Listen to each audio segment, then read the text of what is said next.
Bonjour, aujourd'hui je vais vous présenter comment nouer vos alliances à un porte-alliance. Là c'est un modèle avec un petit organza et des fleurs. Et donc vous voyez, il y a un certain nombre de rubans en organza, un grand, un petit et puis des petites perles pour venir décorer le tout. Donc vous êtes nombreux à me demander comment nouer les alliances. Alors chacun peut les nouer comme bon lui semble. Je vais vous présenter ma manière. Donc je laisse les deux grands rubans sur le côté, mais on peut très bien faire la même chose et nouer les alliances avec les grands rubans. Moi, je vais utiliser les deux petits rubans fins en organza. Voilà, ces deux-là. Donc je mets les perles sur le côté pour pas qu'elles m'embêtent. Voilà,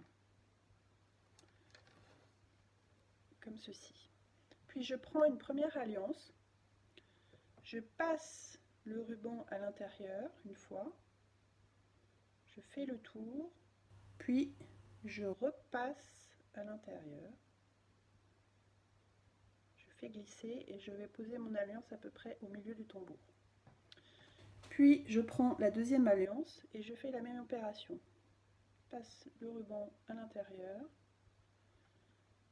je fais un tour et je le repasse à l'intérieur, puis je fais glisser mon alliance.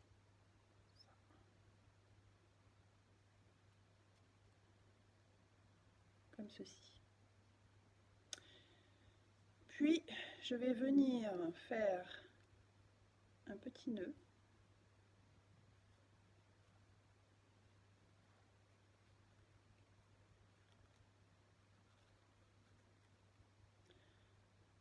Avec un petit nœud boucle sur le dessus, un petit peu serré pour être sûr que les alliances ne tombent pas.